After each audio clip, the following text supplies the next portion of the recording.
Have you ever been to a concert where you just couldn't hear a thing? It's frustrating, right? You lean forward, cup your ear, and maybe even squint a little, as if that will somehow enhance your hearing. Well, imagine an entire concert hall doing that all at the same time. That's exactly what happened in Prague, all the way back in 1719, during the premiere of what might be the quietest Christmas song ever written. Let's set the scene. It's December in Prague. The air is crisp, the streets are probably dusted with a light layer of snow, and the warm glow of candlelight spills from the windows of churches and concert halls. Christmas is just around the corner, and the city is buzzing with festive energy. This was the golden age of Baroque music, a time of grand, elaborate compositions by giants like Bach and Handel. Music was meant to be powerful, to fill every corner of a space with glorious sound. In the midst of all this grandeur, there was a local composer, a man whose name, sadly, has been somewhat lost to the footnotes of history. Let's call him Jan, a common name for the time and place. Jan wasn't looking to create the next thundering hallelujah chorus. He had a different idea, a vision for a carol that was as gentle and delicate as a single snowflake landing on your fingertip. He wanted to capture the quiet, holy hush of the nativity scene itself, the silent awe, the soft breathing of the animals in the stable, the gentle whisper of a mother's lullaby to her newborn son. So he poured his heart into this composition. Instead of booming organs and a full-throated choir, he wrote for a small ensemble, maybe a lone lute, a softly bowed viola da gamba, and a handful of singers instructed to sing in what we today call a head voice, almost a hum.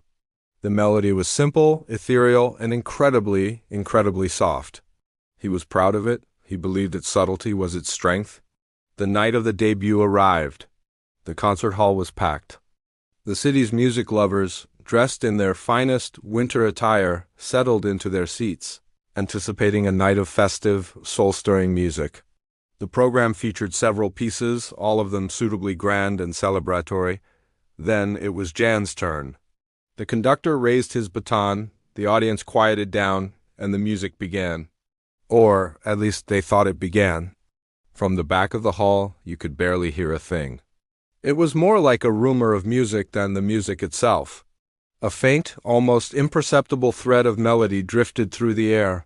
People started to shift in their seats. Was the performance starting? Did they miss the cue? A man in the third row leaned forward, straining to catch a note. The woman next to him, seeing him lean, did the same. Soon a slow wave of leaning rippled through the entire audience. It was a comical sight.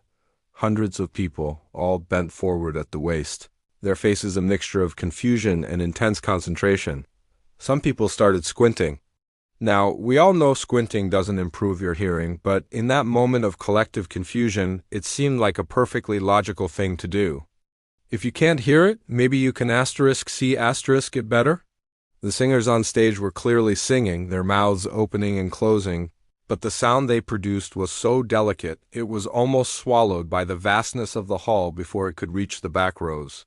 The most amazing part of this whole affair was the audience's reaction. They didn't cough or shuffle their feet or start whispering to each other.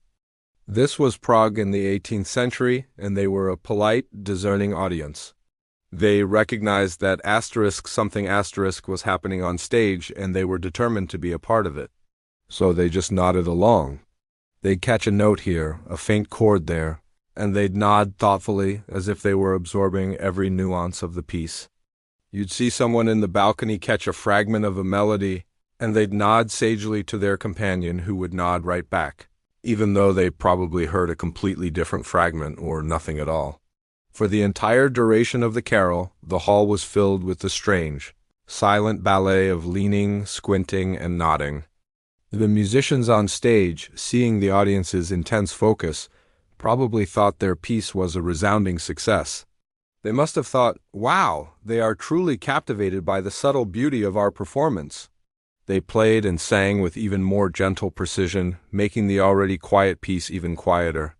When the final, whisper-soft note faded into absolute silence, there was a brief, confused pause.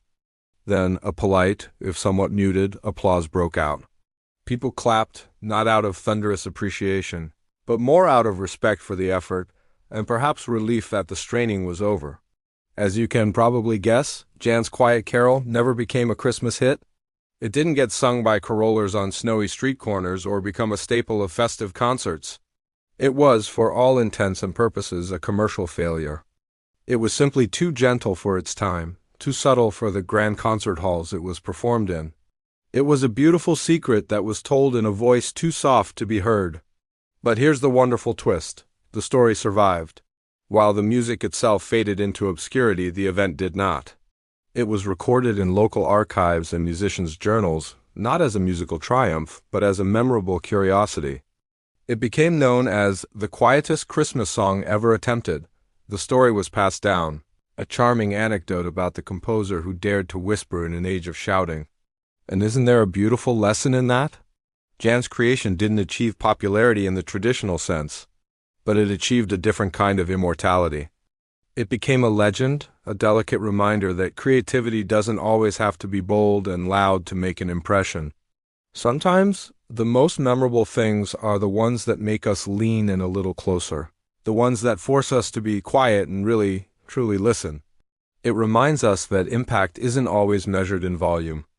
A whisper can be just as powerful as a shout, and a moment of shared, confused silence in a concert hall in Prague can echo through the centuries just as loudly as any grand symphony. So this holiday season, among all the loud and joyous music, maybe take a moment to appreciate the quiet, too. The silent night, the gentle snowfall, the quiet moments of reflection. Because as the curious case of the Quiet Carol teaches us, sometimes the most beautiful things are the ones you have to strain to hear. Thanks for watching. If you enjoyed this little trip back in time, don't forget to like, subscribe, and hit that bell to join us for more curious tales from history. See you next time.